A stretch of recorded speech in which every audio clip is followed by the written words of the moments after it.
ಕರ್ನಾಟಕ ರಾಜ್ಯ ಅಲೆಮಾರಿ ಬುಡಕಟ್ಟು ಮಹಾಸಭಾ ಹಾಗೂ ಕರ್ನಾಟಕ ರಾಜ್ಯ ಪಂಚ ಬುಡಕಟ್ಟು ಸಂರಕ್ಷಣಾ ಸಮಿತಿ ವತಿಯಿಂದ ವಿಶ್ವ ಆದಿವಾಸಿ ದಿನಾಚರಣೆಯನ್ನು ಬೆಂಗಳೂರಿನ ಹೊಸನಗರದಲ್ಲಿ ಆಚರಣೆ ಮಾಡಲಾಯಿತು. ಈ ಒಂದು ಕಾರ್ಯಕ್ರಮದಲ್ಲಿ ಆದಿವಾಸಿ ಹಾಗೂ ಬುಡಕಟ್ಟು ಜನಾಂಗಕ್ಕೆ ಸೇರಿದಂತಹ ಹಕ್ಕುಗಳು ಹಾಗೂ ಬಾಧ್ಯತೆಗಳ ವಿಚಾರವಾಗಿ ಮುಖ್ಯಮಂತ್ರಿಗಳ ಗಮನಕ್ಕೆ ತರುವ ನಿಟ್ಟಿನಲ್ಲಿ ಹಾಗೂ ಹಕ್ಕುಗಳನ್ನು ಪಡೆದುಕೊಳ್ಳುವ ನಿಟ್ಟಿನಲ್ಲಿ ಈ ಒಂದು ಸಮಾವೇಶವನ್ನು ರಾಜ್ಯ ಮಟ್ಟದಲ್ಲಿ ಆಯೋಜನೆ ಮಾಡಲಾಯಿತು.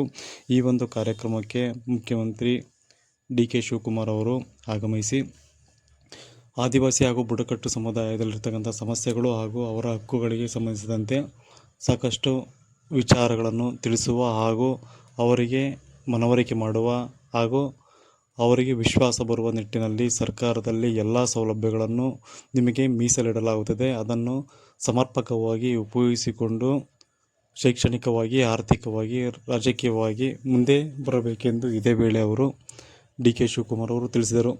ನಂತರ ಆದಿವಾಸಿ ಹಾಗೂ ಬುಡಕಟ್ಟು ಸಂರಕ್ಷಣಾ ಸಮಿತಿಯ ರಾಜ್ಯಾಧ್ಯಕ್ಷರಾದ ಜಗ್ಗು ಅವರು ಮಾತನಾಡಿ, ನಮ್ಮ ಸಮುದಾಯದಲ್ಲಿ ಸಾಕಷ್ಟು ಸಮಸ್ಯೆಗಳಿದ್ದಾವೆ, ಹೀಗಾಗಿ ಯಾವ ಸರ್ಕಾರಗಳು ಸಹ ಈಡೇರಿಸುವ ಗೋಜಿಗೆ ಹೋಗಿಲ್ಲ. ಹೀಗಾಗಿ ಡಿ.ಕೆ. ಶಿವಕುಮಾರ್ ಅವರ ನೇತೃತ್ವದ ಸರ್ಕಾರ ನಮ್ಮ ಅಹವಾಲುಗಳನ್ನು ಸ್ವೀಕರಿಸಿ ಬಗೆಹರಿಸುವ ನಿಟ್ಟಿನಲ್ಲಿದ್ದಾರೆ ಎಂದು ವಿಶ್ವಾಸವನ್ನು ವ್ಯಕ್ತಪಡಿಸಿದರು.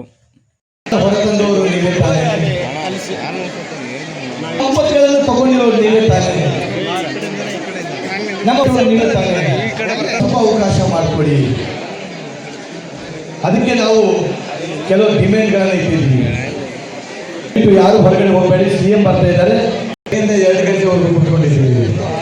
ಮುಖ್ಯಮಂತ್ರಿಗಳು ಬರ್ತಿದ್ದಾರೆ ನಮ್ಮ ಪ್ರಸಾದ ಕೊಡೋಕ್ಕೆ.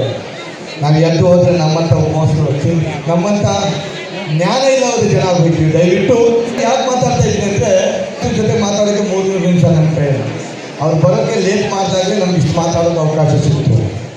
ನಾವು ಸಂಘಟನೆರಾಗೋಣ, ನಮಗೆ ಒಳ್ಳೆ ನಾಯಕರಿದ್ದಾರೆ, ಪ್ರತಿಯೊಂದು ದಿನ ನಮ್ಮ ಬಗ್ಗೆ ಬರೀತಾನೆ ಇರ್ತಾರೆ. ಡಾಕ್ಟರ್ ನಮ್ಮ ದೊಡ್ಡನಾಥ್ ಸಾರ್ ಅವರು ಪ್ರತಿ ದಿನ ಒಂದಿಲ್ಲ ಒಂದು ಪುಸ್ತಕಗಳನ್ನು ಅವರು ಬರೀತಾನೆ ಇರ್ತಾರೆ. ಎಲ್ಲರ ಬಗ್ಗೆ 122 ಸಮುದಾಯದ ಬಗ್ಗೆ ಬರೀತಾರೆ. ನಮ್ಮ ಸಮುದಾಯದ ಹೆಸರನ್ನ ನಮಗೆ ಗೊತ್ತಿಲ್ಲ, ಅವ್ರಿಗೆ ಗೊತ್ತಿದೆ. ಅವ್ರು ಹೇಳ್ತಾರೆ ವೇದಿಕೆ ಮೇಲೆ ನೋಡಿ ಅವ್ರ ಹೆಸರುಗಳ ಏನು ಮಾಡಿದೆ, ನೀನು ಎಲ್ಲಿಂದ ಬಂದೆ, ಒಂದು ಉದಾಹರಣೆ ಕೊಟ್ಟರು ನನಗೆ.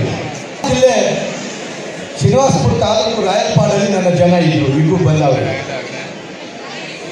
ಆರ್ಟಿಕಲ್ ಬರೀಬೇಕಂತ ನನ್ನ ಸಾಹೇಬರಲ್ಲಿ ಹೋಗ್ತಾರೆ. ಬೆಂಗಳೂರಿಂದ ಶ್ರೀನಿವಾಸಪುರದಿಂದ ಅಲ್ಲಿಂದ ಸೈಕಲ್ ಓಡಿಸ್ಕೊಂಡು ನಮ್ಮ ಗ್ರಾಮಕ್ಕೆ ಹೋಗ್ತಾರೆ. ಅಲ್ಲಿ ಬೆಳಗಿಂದ ಸಂಜೆವರೆಗೂ ಬರೀತಾರೆ. ಅಲ್ಲಿ ಊಟದ ವ್ಯವಸ್ಥೆ 81-82 ಊಟದ ಹಸಿವು ತುಂಬ ಇರ್ತದೆ. ಆಗ ಅವರು ಹಸಿವಿಗೆ ಯಾರು ಏನು ಮಾಡಬೇಕಂತ ಗೊತ್ತಿಲ್ಲ. ಅದರಲ್ಲಿ ನಮ್ಮ ಹಿರಿಯ ನಾಯಕ ಅವರು ಹೇಳ್ತಾರೆ, ಸ್ವಾಮಿ ನೀವೇನಾದರೂ ಊಟ ಮಾಡ್ಕೊಂಡು ಬಂದಿದ್ದೀರ ಅಂತ ಕೇಳ್ತಾರೆ ಅಂತ. ಆಗ ನಮ್ಮ ಹಕ್ಕಿಪಿಕ್ಕಿ ಹಿರಿಯವರು ಅರ್ಧ ಗಂಟೆಯಲ್ಲಿ ನಾವು ಮಾಡ್ಕೊಂಡು ತಿಂದರು. ಈಗ CM ಬರ್ತಿದ್ದಾರೆ, ದಯವಿಟ್ಟು ಹೇಳಿ. ನಾವು ಗದಗ ಜಿಲ್ಲಾ ಅಲೆಮಾರಿ ಬುಡಕಟ್ಟು ಮಹಾಸಭಾದ ಜಿಲ್ಲಾಧ್ಯಕ್ಷರಾಗಿ ಕೆಲಸ ಮಾಡ್ತಾಯಿದ್ದೇವೆ. ಕರ್ನಾಟಕ ರಾಜ್ಯ ಅಲೆಮಾರಿ ಬುಡಕಟ್ಟು ಮಹಾಸಭಾ ಮತ್ತು ಕರ್ನಾಟಕ ರಾಜ್ಯ ಪಂಚ ಬುಡಕಟ್ಟು ಸಂರಕ್ಷಣಾ ಸಮಿತಿ, ಅಕ್ಕಿಪಿಕ್ಕಿ, ಅರಣ್ಯ ಶಿಕಾರಿ, ಭಾರತಿ, ಅಡವಿ ಚಿಂಚೂರು, ಬಾಗ್ರಿ ವಿಶ್ವ ಆದಿವಾಸಿ ದಿನಾಚರಣೆ ಇಂದು ಬೆಂಗಳೂರು ವಸಂತನಗರ ಅಂಬೇಡ್ಕರ್ ಭವನದಲ್ಲಿ ಜರುಗಿತು. ಉದ್ಘಾಟಕರಾಗಿ ಕರ್ನಾಟಕ ರಾಜ್ಯದ ಸರ್ಕಾರದ ಮುಖ್ಯಮಂತ್ರಿಗಳಾದಂಥ ಡಿ.ಕೆ. ಶಿವಕುಮಾರ್ ಸಾಹೇಬರು ಬಂದಿದ್ದರು, ಮತ್ತು ಅಜಯ್ ಸಿಂಗ್ ಸಾಹೇಬರು ಬಂದಿದ್ದರು, ಮತ್ತು CS ದ್ವಾರಕನಾಥ್ ಅವರು ಹಿಂದುಳಿದ ಆಯೋಗ ಅಧ್ಯಕ್ಷತೆಯಲ್ಲಿ ಜರುಗಿತು. ನಮ್ಮದು ಕರ್ನಾಟಕ ರಾಜ್ಯ ಆದಿವಾಸಿ ಅಲೆಮಾರಿ ಬುಡಕಟ್ಟು 120 ಸಮುದಾಯದ ಪ್ರಮುಖ ಬೇಡಿಕೆ ಏನಪ್ಪ ಅಂದರೆ, ನಮ್ಮ ಕರ್ನಾಟಕ ಸರ್ಕಾರ ವತಿಯಿಂದ ಅಲೆಮಾರಿ ಆದಿವಾಸಿ ಬುಡಕಟ್ಟು ದಿನಾಚರಣೆ ರಾಜ್ಯದ ಪ್ರತಿ ಜಿಲ್ಲೆ 31 ಜಿಲ್ಲೆಗಳು ಆಚರಿಸಬೇಕು ನಮ್ಮ ಪ್ರಮುಖ ಬೇಡಿಕೆ. ಮತ್ತು SC ST ಅಲೆಮಾರಿ ಆಯೋಗ ಆಗಬೇಕಂತೇಳಿ ಇಡೀ ಪ್ರಮುಖ ಬೇಡಿಕೆ. ಮತ್ತು ವಿಶೇಷವಾಗಿ ಜಾತಿ ಸಮಸ್ಯೆಗಳು ಮತ್ತು ಅನೇಕ ಸಮಸ್ಯೆಗಳಿದೆ. ಇವತ್ತಿನ ವಿಜೃಂಭಣೆಯಾಗಿ ಸಾವಿರಾರು ಸಂಖ್ಯೆಯಲ್ಲಿ ರಾಜ್ಯದ 31 ಜಿಲ್ಲೆಗಳಲ್ಲಿ ಅರಣ್ಯ ಶಿಕಾರಿ, ಸುಡುಗಾಡು ಸಿದ್ಧ, ಬುಡುಕು ಜಂಗಮ, ಅನೇಕ ಅಲೆಮಾರಿ ಸಂಘಟನೆದ 120 ಜಾತಿಗಳು ಬಂದು ಇವತ್ತು ಕಾರ್ಯಕ್ರಮ ವಿಶೇಷಗೊಳಿಸಿದ್ದಕ್ಕಾಗಿ ರಾಜ್ಯದ 31 ಜಿಲ್ಲೆಗಳಿಗೆ ಮತ್ತು ಎಲ್ಲ ನಮ್ಮ ಮಾಧ್ಯಮ ಮಿತ್ರರವರಿಗೆ ಈ ಮೂಲಕ ಧನ್ಯವಾದ ತಿಳಿಸುತ್ತೇವೆ. ತಮ್ಮ ಶ್ರಮ ಎಷ್ಟು ಮಟ್ಟಿಗಿದೆ ಅಂತ ಹೇಳಿ ನಾನು ಬಲ್ಲೆ. ಅದರಿಂದ ನೀವೇನು ಬೆಂಗಳೂರಿಂದ ದೂರ ಇದ್ದೀನಿ ನನ್ನ ಭಾವನೆ ಬೇಡ.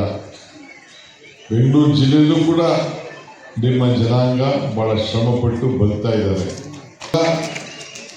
ಸರಳತೆ, ಪರಿಶ್ರಮ ಮತ್ತು ಪ್ರಕೃತಿಯ ಮೇಲಿನ ಪ್ರೀತಿ ಈಗ ಕೂಡ ಬದುಕ್ತಾ ಇದ್ದೀರಿ. ನಿಮ್ಮ ಬದುಕು ಬಹಳ ಶ್ರೇಷ್ಠವಾದದ್ದು. ಒಂದು ಪ್ರಾರ್ಥನೆ ನಾನು ಹೇಳ್ತಾ ಇದ್ದೀನಿ ನಿಮಗೆ, ಪ್ರಕೃತಿಯನ್ನ ಪ್ರೀತಿ ಮಾಡುವಂತ ಜನ ಇವತ್ತು ಹೆಚ್ಚಾಗ್ತಾ ಇದ್ದಾರೆ. ಅದನ್ನ ಉಳಿಸ್ಕೊಂಡು ತಾವೆಲ್ಲ ಕಾಪಾಡ್ಕೊಂಡು ಹೋಗ್ಬೇಕು. ತಾವು ವಿದ್ಯಾವಂತರಾಗಬೇಕು, ಪ್ರಜ್ಞಾವಂತರಾಗಬೇಕು. ನಿಮ್ಮ ಮೂಲ ಕಸುಬಿನಿಂದ ನೀವು ಯಾರು ದೂರ ಹೋಗಬೇಡಿ.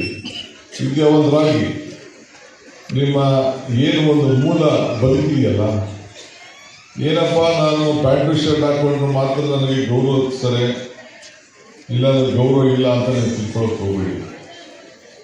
ರೂಟ್ ಇದ್ರೇ ಫ್ರೂಟ್, ಬೇರಿದ್ರೇ ಮರ ಗಟ್ಟಿಯಾಗಲಿಕ್ಕೆ ಸಾಧ್ಯ.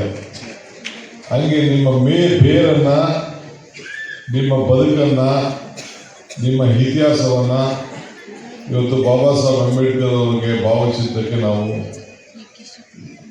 ನಮನವನ್ನು ಸಲ್ಲಿಸ್ತೇವೆ.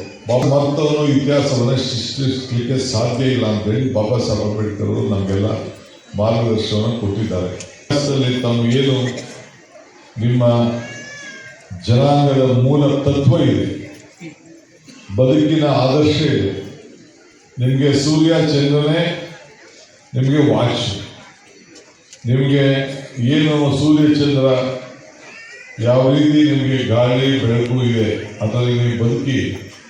ನಿಮ್ಗೆ ಯಾವ AC ಬೇಡ, ಯಾವ ಫ್ಯಾನು ಬೇಡ, ಏನೂ ಬೇಡ. ಆದರೆ ಸರ್ಕಾರ ನಿಮ್ಗೆ ಏನೇನು ಕೊಡಬೇಕು ಕೊಡ್ತದೆ, ಅದು ತಲೆ ಕೆಡಿಸ್ಕೊಳಕ್ಕೆ ಹೋಗಬೇಡಿ. ಮೂಲ ಸಿದ್ಧಾಂತನ ನೀವು ಬಿಡಕ್ಕೆ ಹೋಗದೆ ನೀವು ಕಾಪಾಡ್ಕೊಂಡು ಹೋಗಬೇಕು. ಆಗ ನಿಮಗೆ ಇನ್ನೂ ಹೆಚ್ಚಿಗೆ ಗೌರವ ಕೂಡ ಸಿಗ್ತದೆ.